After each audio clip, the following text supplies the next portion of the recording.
Thanks. Yeah, let's have a look. Yeah. Okay, great. Michał tem 18 anos, é polaco, vive não muito longe de Varsóvia e faz parte de um grupo paramilitar denominado os Atiradores.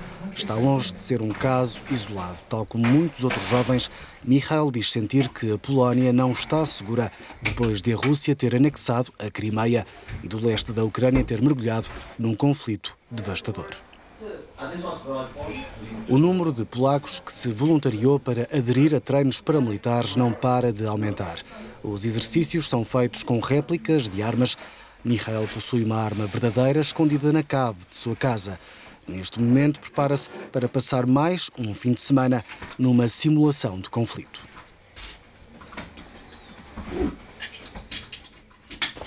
É este o meu equipamento. Quanto é que isto custa? À volta de 500 euros. E do que é que gosta mais? Deste colete à prova de balas que pertenceu aos SEALs americanos. O Michał já esteve nos Estados Unidos, onde é mais fácil comprar armas. Como é que vê o acesso às armas aqui na Polónia? Acho que devia ser mais facilitado, porque acredito que o nosso país enfrenta uma ameaça nas fronteiras a leste, assim como da parte de países do terceiro mundo. Acho que toda a gente devia poder aceder mais facilmente aos treinos de tiro. Devia haver carreiras de tiro em cada cidade para preparar a população.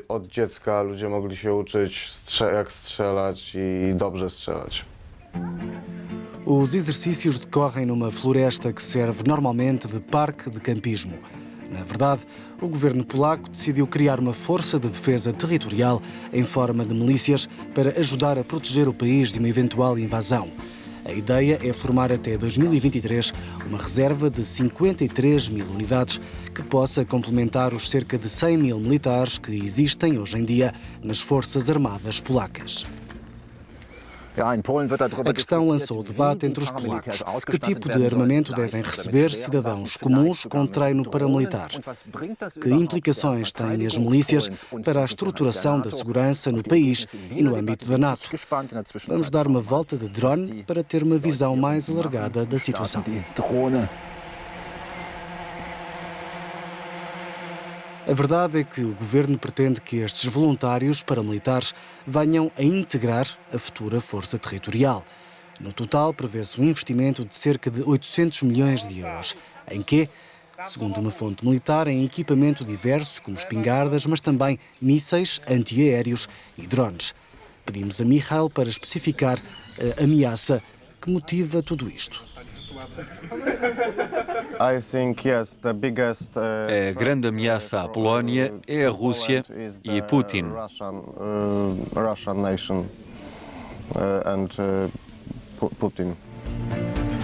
A Força de Defesa Territorial deverá estar preparada para um ataque híbrido, isto é, uma ofensiva composta pela vertente militar, mas também por outros cidadãos que se posicionem do outro lado da barricada.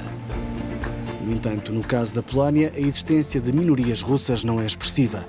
Se houver uma intervenção, esta será provavelmente convencional e aí, face ao poderio militar russo, a eficácia dos paramilitares torna-se muito relativa. E até que ponto estes paramilitares, que são voluntários, saliente-se, querem participar na força que o governo pretende criar? Há 17 mil polacos que já se candidataram para fazerem parte da Força de Defesa Territorial. Mas Michał, por exemplo, não é um deles, uma vez que não considera lógico submeter-se a uma cadeia de comando militar composta por verdadeiros soldados. No entanto, essa não é a única razão. O ministro da Defesa polaco, Antoni Macierewicz, quer criar o seu próprio exército privado. Basta ver o exemplo da Guarda Nacional Americana, que pode ser usada para reprimir os outros cidadãos. Não gosto desse conceito.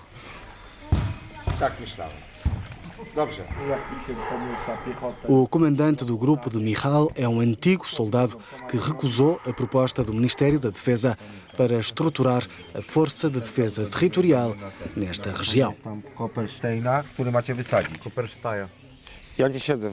Não sei o que o nosso Ministro da Defesa tem em mente, não estou dentro da cabeça dele. Mas se olharmos atentamente para o texto da nova lei, se lermos as novas disposições, torna-se evidente que a Força de Defesa Territorial pode ser usada de outras formas que não aquela anunciada oficialmente. Niekoniecznie w tych celach, w jakich powinno się używać wojska. A base da Força Territorial será um antigo forte. O porta-voz das Forças Armadas diz-nos que os civis estão muito motivados para defender o seu país e conhecem as infraestruturas e os recursos locais como ninguém.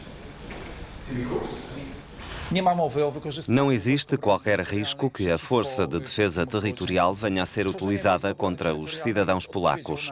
Esta força surge como resposta a um contexto geopolítico que está em mutação, sobretudo na Europa de Leste e Central.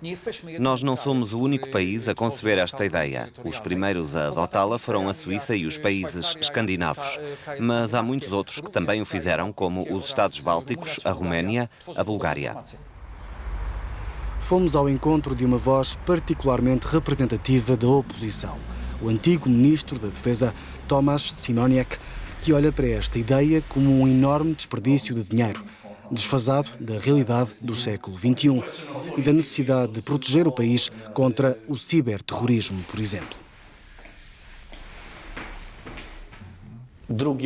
Eles vão ser uma espécie de soldados de fim de semana. Este tipo de treino militar devia ser implementado para soldados na reserva que façam parte do exército regular e que possuam uma preparação militar integral. Os reservistas, sim, podem ser uma grande ajuda ao exército, não os soldados de fim de semana que eles querem produzir. Isso é pura ficção.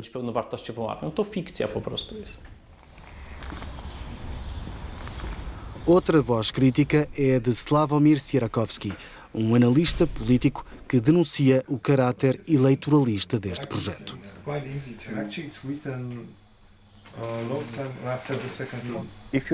Organizar 50 mil pessoas é organizar um eleitorado. Para o Ministério da Defesa, isto significa mais 50 mil eleitores, sem contar com as famílias. Regressamos à casa de Michal. A sua família divide-se entre uma visão pró-europeia e uma enraizada tradição patriótica, sendo que os antepassados de Michal lutaram em vários conflitos, incluindo a Segunda Guerra Mundial.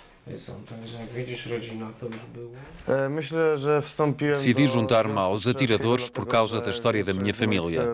Durante gerações, os homens foram soldados. Já o meu bisavô fazia parte da cavalaria. Recebeu a mais alta distinção militar da Polónia por atos de coragem. Eu quero fazer prosseguir a minha história familiar.